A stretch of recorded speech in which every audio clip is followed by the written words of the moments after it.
Sebelum melanjutkan, jangan lupa subscribe dulu, terima kasih. Bab 156, sungguh memalukan memberitahu Bibi. Bukankah mereka seharusnya sudah menikah sejak lama? Sudah tertunda selama bertahun-tahun. Mukiki bersikap acuh tak acuh terhadap masalah tersebut. Dia tidak tampak bersemangat atau kesal karena dia merasa itu bukan sesuatu yang berada dalam kendalinya. Tapi aku tidak ingin dia menikah. Karena aku, tanya Mukiki dengan heran. Itu bukan satu-satunya alasan. Wanita ini sangat mencurigakan dalam banyak hal. Jadi, mungkin bukan hal yang baik bagi keluarga Sen jika dia bergabung dengan keluarga. Tentu saja, aku tidak peduli dengan orang lain. Yang aku pedulikan hanyalah dirimu. Aku tentu tidak bisa menutup mata jika ada sesuatu denganmu. Mukiki mengangguk setelah mendengar penjelasannya. Penderitaan karena terpapar sinar matahari selama 7 hari tidak mengganggunya lagi. Xiao Xiao, sejak pertama kali kita saling mengenal, kamu sudah melakukan banyak hal untukku. Tapi aku belum melakukan apapun untukmu sebagai balasannya. Ada banyak hal yang bisa kamu lakukan untukku di masa depan. Kamu tidak perlu memikirkannya sekarang. Seng Xiao berkata dengan penuh pengertian. Tidakkah dia menyadari bahwa dia akan mengandung anak untuknya di masa depan? Setelah mereka pergi, mobil Rong Junhan berhenti di depan gerbang sekolah. Tetapi dia gagal mendapatkan orang itu sesuai keinginannya. Kemudian, dia menelepon Mukiki. Kamu di mana? Aku ada di gerbang sekolahmu. Maaf, Bibi Rong. Aku sudah pulang, jawab Mukiki singkat. Sudah kubilang aku akan menjemputmu. Rong Junhan terdengar kesal. Dia benci jika perkataannya tidak ditanggapi serius oleh orang lain. Tapi aku tidak setuju dengan itu. Setelah Mukiki mengatakan itu, dia menutup telepon. Dia jelas memberontak terhadap Rong Junhan. Rong Junhan bersikap sangat antusias karena dia ingin menunjukkan kepada kakek Sen bahwa dia berusaha menerima Mukiki. Selain itu, dia memiliki tujuan lain dalam melakukan ini. Dia telah memasang kamera di mobilnya. Dia ingin merekam perilaku Mukiki dan membiarkan Mu Tangsue menirunya. Jika dia tidak dekat dengan Mukiki, bagaimana Mu Tangsue bisa menirunya dengan sempurna? Lagi pula, Mu Tangsue hanya tahu sedikit tentang Mukiki. Dari penampilannya sekarang, Mukiki tampaknya bukan orang yang mudah dimanipulasi. Dia jelas menunjukkan pemberontakannya. Namun, dia hanyalah seorang gadis berusia 18 tahun. Dia tidak akan pernah bisa membuat kehebohan besar. Benar sekali. Dia adalah wanita kesayangan Seng Xiao. Dia bahkan menjadi berita nasional.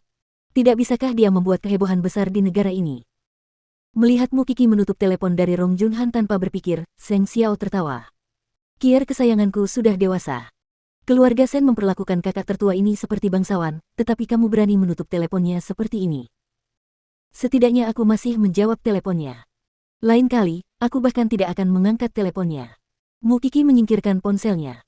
Kemudian, dia berpegangan erat pada lengan Seng Xiao dan mereka berjalan masuk ke dalam villa. Namun, yang mengejutkan Mukiki, Su Zipei masih mengikuti kelas di luar. Dia tidak ada di rumah. Su Zipei terus meningkatkan kemampuannya setiap hari. Dia ingin mengimbangi status Mukiki dan Lu Wenhua.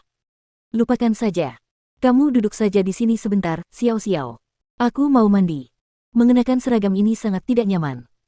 Kemudian, Mukiki naik ke atas. Seng Xiao mengikutinya. Dia sangat suka saat dia mengenakan seragam itu.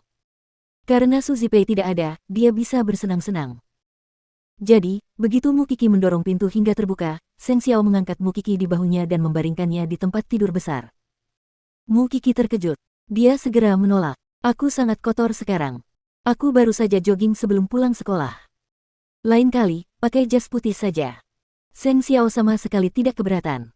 Ia bahkan merasa bahwa wanita itu memiliki aroma yang harum, aroma khusus wanita muda. Seng Xiao memeluk Mukiki. Dia sangat merindukannya. Jadi, Mukiki berhenti berjuang dan berkata, ayo pergi ke kamar mandi. Sambil menggenggam pantatnya, Seng Xiao menggendongnya ke kamar mandi dan meletakkannya di wastafel. Mukiki tampak muda dan cantik saat mengenakan seragam militer. Dia sangat menarik dan menggoda. Xiao Xiao, aku merindukanmu. Mukiki mulai menyanyikan Tutti Girls. Seng Xiao sudah tidak dapat menahannya lagi. Dia memegangi lehernya dan menariknya mendekat, lalu menciumnya dengan penuh nafsu. Namun, saat mereka sedang mengalami momen menegangkan, Su Zipei tiba di rumah. Ia mengetuk pintu kamar Mukiki. Kiki, kamu di sini. Meskipun Su Zipei tahu tentang hubungan intim mereka, Mukiki masih malu jika bibinya melihat aksi keintiman itu.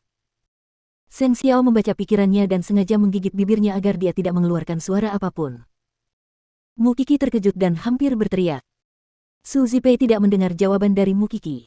Dia melihat mobil Seng Xiao di lantai bawah. Jadi, entah bagaimana dia tahu apa yang sedang mereka lakukan dan berjalan menuruni tangga dengan tenang. Mendengar langkah kaki semakin jauh, Mu Qi segera mendorong Seng Xiao.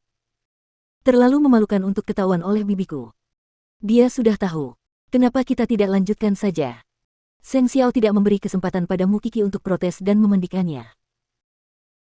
Bukan dengan air, tetapi dengan keringat mereka. Mereka turun ke bawah setelah 2 jam penuh. Mu Qi sudah mandi dan Seng Xiao tampak segar kembali. Dia bersikap seolah tidak terjadi apa-apa. Makanannya sudah siap. Cepat makan, kata Su Zipei.